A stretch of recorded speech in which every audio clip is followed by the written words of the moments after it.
అందరూ మహానుభావులు అందరికీ వందనములు.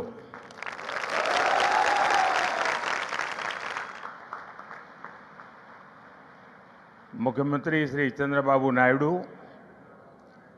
केंद्र में मेरे सहयोगी राम मोहन नायडू, जी किशन रेड्डी, भूपति राजू, श्रीनिवास वर्मा, सचिन तेंदुलकर जी, डिप्टी सीएम पवन कल्याण जी, राज्य सरकार में मंत्री नारा लोकेश जी, श्री सत्य साई सेंटर ट्रस्ट के मैनेजिंग ट्रस्टी आर.जे. रत्नाकर जी, वाइस चांसलर के चक्रवर्ती जी, ऐश्वर्या जी, अन्य सभी महानुभाव, देवी और सज्जनों, साईं राम। साथियों, आज इस पावन भूमि पुट्टपर्थी में आप सभी के बीच उपस्थित होना मेरे लिए एक भावात्मक और आध्यात्मिक अनुभव है। मुझे कुछ देर पहले बाबा की समाधि पर श्रद्धा सुमन अर्पित करने का अवसर मिला। उनके चरणों में नमन करना, उनका आशीर्वाद प्राप्त करना, ये अनुभव हमेशा हृदय को भावनाओं से भर देता है। साथियों, श्री सत्य साई बाबा का यह जन्म शताब्दी वर्ष हमारी पीढ़ी के लिए सिर्फ एक उत्सव नहीं, यह एक दिव्य वरदान है। आज भले ही वे हमारे बीच दैहिक स्वरूप में नहीं है, लेकिन उनकी शिक्षा, उनका प्रेम, उनकी सेवा भावना आज भी करोड़ों लोगों का मार्गदर्शन कर रही है। 140 से ज्यादा देशों में लाखों जीवन नए प्रकाश, नई दिशा और नए संकल्प के साथ आगे बढ़ रहे हैं। साथियों, श्री सत्य साई बाबा का जीवन वसुधैव कुटुंबकम का जीवंत स्वरूप था। इसलिए उनका ये बर्थ सेंटिनरी वर्ष हमारे लिए यूनिवर्सल लव, पीस और सर्विस का महापर्व बन गया है। हमारी सरकार का सौभाग्य है कि आज इस अवसर पर 100 रुपये का स्मृति सिक्का और डाक टिकट भी जारी किया गया है। इस सिक्के और डाक टिकट में उनके सेवा कार्यों का प्रतिबिंब है। मैं इस शुभ अवसर पर दुनिया भर में फैले सभी श्रद्धालुओं, साथी सेवकों और बाबा के भक्तों को हृदय से बधाई और शुभकामनाएं देता हूं। Friends, the central value of Indian civilisation is seva और service. All our diverse spiritual and philosophical traditions ultimately lead to this one ideal. Whether one walks the path of bhakti, jnana or karma, each is connected to seva. What is bhakti? Without service to the divine present in all beings. What is jnana? If it does not awaken compassion for others. What is karma? If not the spirit of offering one's work as service to society. Seva paramo dharma is the ethos that has sustained India through centuries of changes and challenges. It has given our civilization its inner strength. Many of our great saints and reformers have carried forward this timeless message was suited to that times. Sri Satya Sai Baba placed seva at the very heart of human life. He often said, love all, serve all. For him, seva was love in action. His institutions in education, healthcare, rural development, and many such areas stand as living proof of this philosophy. They show spirituality and service are not separate, but different expressions of the same truth. Further, someone inspiring people while physically present is not uncommon, but the seva activities of the institutions created by Baba are increasing day by day despite him not being with us physically. This shows that the impact of truly great souls does not decrease with time, it actually grows. साथियों, श्री सत्य साई बाबा का संदेश केवल पुस्तकों और प्रवचनों और आश्रमों की सीमाओं में नहीं रहा है। उनकी शिक्षा का प्रभाव लोगों के बीच दिखता है। आज भारत के शहरों से लेकर छोटे गांवों तक, स्कूलों से लेकर आदिवासी बस्तियों तक संस्कृति, शिक्षा और चिकित्सा सेवा का एक अद्भुत प्रवाह दिखाई देता है। बाबा के करोड़ों अनुयायी बिना किसी स्वार्थ के इस काम में लगे हैं। मानव सेवा ही माधव सेवा है, ये बाबा के अनुयायियों का सबसे बड़ा आदर्श है। उन्होंने ऐसे कई विचार हमें सौंपे जिनमें संवेदना, कर्तव्य, अनुशासन और जीवन दर्शन का सार मिलता है। वो कहते थे, help ever, hurt never, less talk, more work. हम सभी के मन में आज भी श्री सत्य साई बाबा के ऐसे जीवन सूत्र गूंजते रहते हैं। साथियों, साई बाबा ने अध्यात्म का उपयोग समाज और जन कल्याण के लिए किया। उन्होंने इसे निष्काम सेवा, चरित्र निर्माण और मूल्य आधारित शिक्षा से जोड़ा। उन्होंने किसी मत या सिद्धांत पर अपनी शक्ति नहीं लगाई। उन्होंने गरीबों की सहायता की और उनके दुखों को दूर करने के लिए कार्य किया। मुझे याद है, गुजरात के भूकंप के बाद पीड़ितों को राहत पहुंचाने में बाबा का सेवा दल और सारे सेवाव्रती आगे की पंक्ति में आकर के खड़े हो गए थे। उनके अनुयायी पूरी निष्ठा से कई दिनों तक सेवा में जुटे रहे। उन्होंने प्रभावित परिवारों तक सहायता पहुंचाने, आवश्यक सामग्री उपलब्ध कराने और मानसिक सामाजिक सहयोग देने में महत्वपूर्ण योगदान दिया। साथियों, एक मुलाकात में अगर किसी का हृदय पिघल जाए, किसी के जीवन की दिशा बदल जाए, तो इससे उस व्यक्ति की महानता का पता चलता है।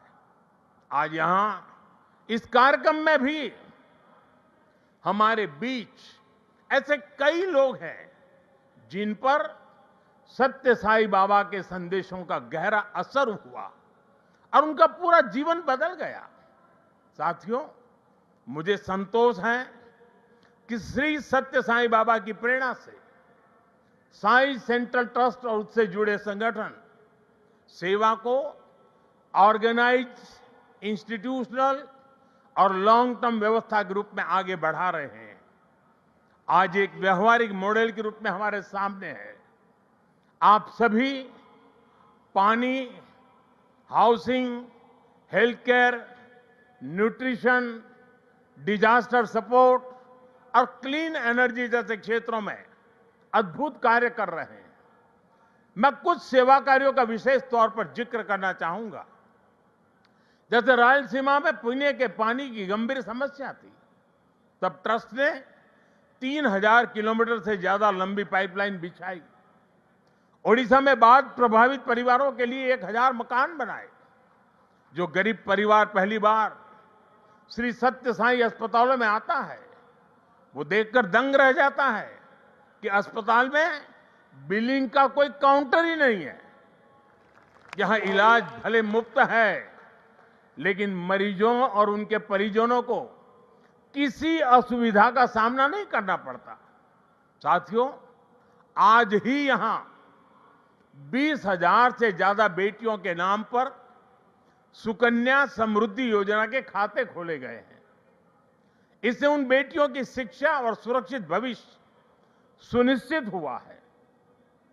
साथियों, भारत सरकार ने 10 साल पहले बेटियों की शिक्षा को ध्यान में रखते हुए उनके उज्जवल भविष्य के लिए ये सुकन्या समृद्धि योजना शुरू की थी। ये देश की उन योजनाओं में से एक है जिसमें 8.2% का सबसे ज्यादा इंटरेस्ट रेट हमारी बेटियों को मिलता है। अब तक देश की 4 करोड़ से ज्यादा बेटियों के खाते सुकन्या समृद्धि योजना के तहत खोले जा चुके हैं। और आपको ये जानकर खुशी होगी कि अब तक इन बैंक अकाउंट्स में 3.25 लाख करोड़ रुपए से ज्यादा की राशि जमा कराई जा चुकी है। ये प्रयास बहुत अच्छा है कि श्री सत्य साई परिवार ने यहां 20,000 सुकन्या समृद्धि खाते खुलवाने का नेक काम किया है। वैसे मैं काशी का सांसद हूं, तो एक उदाहरण वहां का भी दूंगा। पिछले साल फरवरी में हमने वहां 27,000 बेटियों के सुकन्या समृद्धि खाते खुलवाए थे और हर बेटी के बैंक खाते में 300 रुपये भी ट्रांसफर किए गए थे। बेटियों की एजुकेशन और बेहतर भविष्य में सुकन्या समृद्धि योजना बड़ी भूमिका निभा रही है। साथियों, देश में पिछले 11 वर्ष में ऐसी अनेक योजनाएं शुरू हुई है जिन्होंने नागरिकों की सामाजिक सुरक्षा को, सोशल सिक्योरिटी कवच को बहुत मजबूत कर दिया है और देश के गरीब, वंचित निरंतर सोशल सिक्योरिटी के दायरे में आ रहे हैं। 2014 में देश में 25 करोड़ लोग ही सोशल सिक्योरिटी के दायरे में थे। आज मैं बड़े संतोष के साथ कहता हूं और बाबा के चरणों में बैठ करके कहता हूं, आज ये संख्या करीब करीब 100 करोड़ तक पहुंच चुकी है। भारत की गरीब कल्याण की योजनाओं की, सोशल सिक्योरिटी देने वाली योजनाओं की विदेशों तक सभी इंटरनेशनल फोरम में चर्चा हो रही है। साथियों, आज ही यहां मुझे गोदान के कार्यक्रम में सहभागी होने का भी अवसर मिला है। ट्रस्ट द्वारा 100 गायें गरीब किसान परिवारों को दी जा रही है। हमारी परंपरा में गौ माता को जीवन, समृद्धि और करुणा का प्रतीक माना गया है। ये गायें इन परिवारों की आर्थिक, पोषण संबंधी और सामाजिक स्थिरता में सहायक होगी। साथियों, गौ माता के संरक्षण से समृद्धि का संदेश देश विदेश के कोने कोने में दिखता है। कुछ वर्ष पहले राष्ट्रीय गोकुल मिशन के तहत वाराणसी में 480 से ज्यादा गीर गायें वितरित की थी। और मेरा एक नियम था कि जो पहली बछड़ी होती थी वो मैं वापस लेता था और दूसरे परिवार को देता था। आज वाराणसी में गीर गायों और बछड़ों की संख्या लगभग 1700 हो गई है। और वहां हमने जो एक परंपरा शुरू की है, जो गाय वहां वितरित की गई है, उनसे पैदा हुआ मादा बछिया को दूसरे इलाके के किसानों को मुफ्त दिया जाता है। इसलिए इन गायों की संख्या भी बढ़ रही है। मुझे याद है 60-8 साल पहले अफ्रीका में रवांडा की यात्रा के दौरान मैं एक गांव में वहां गया था और वहां भारत की 200 गीर गायें भेंट की थी। और ये दान देने वाली परंपरा वहां भी है। वहां गिरिंका नाम की प्रथा है, जिसका अर्थ है मे यू हैव अ काऊ। इसमें गाय से पैदा होने वाली पहली मादा बछिया को पड़ोसी परिवार को दान देता होता है। इस प्रथा से वहां न्यूट्रिशन, मिल्क प्रोडक्शन, इनकम और सोशल यूनिटी बढ़ी है।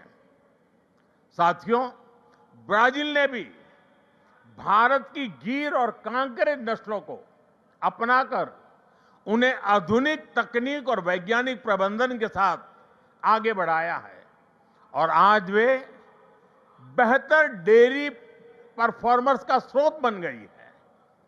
ये सभी उदाहरण बताते हैं कि जब परंपरा, करुणा और वैज्ञानिक सोच एक साथ चलती है तो गाय आस्था के साथ ही सशक्तिकरण, पोषण और आर्थिक प्रगति का साधन बन जाती है। और मुझे खुशी है कि आप इस परंपरा को यहां बहुत नेक नियत के साथ आगे बढ़ा रहे हैं। साथियों, आज देश कर्तव्य काल की भावना के साथ विकसित भारत की दिशा में आगे बढ़ रहा है। इस लक्ष्य को पाने के लिए नागरिक भागीदारी आवश्यक है और इसमें सत्य साईं बाबा का ये जन्म शताब्दी वर्ष हमारी बड़ी प्रेरणा है। मेरा आग्रह है कि इस वर्ष हम विशेष तौर पर वोकल फॉर लोकल के मंत्र को मजबूत करने का संकल्प लें। विकसित भारत बनाने के लिए हमें लोकल इकोनॉमी को बढ़ावा देना ही होगा। हमें याद रखना है, जब हम स्थानीय उत्पाद खरीदते हैं तो हमें एक परिवार, एक छोटे उद्यम और स्थानीय सप्लाई चेन को सीधे सशक्त बनाते हैं। इसी से आत्मनिर्भर भारत का रास्ता भी तैयार होता है। साथियों, आप सभी श्री सत्य साईं बाबा की प्रेरणा के साथ राष्ट्र निर्माण में अपना निरंतर योगदान दे रहे हैं। इस पावन भूमि में वाकई एक अद्भुत शक्ति है। यहां आने वाले हर व्यक्ति की वाणी में करुणा, विचारों में शांति और कर्म में सेवा का भाव दिखने लगता है। मुझे विश्वास है, जहां भी अभाव या पीड़ा दिखाई देगी, वहां आप इसी तरह एक आशा, एक प्रकाश बनकर खड़े होंगे। इसी भावना के साथ मैं सत्य साईं परिवार, सभी संस्थानों, सभी सेवा दल के सेवाव्रती और देश दुनिया से जुड़े सभी श्रद्धालुओं को प्रेम, शांति और सेवा के इस यज्ञ को आगे बढ़ाने के लिए हृदय से शुभकामनाएं देता हूं। बहुत बहुत धन्यवाद। साईं राम।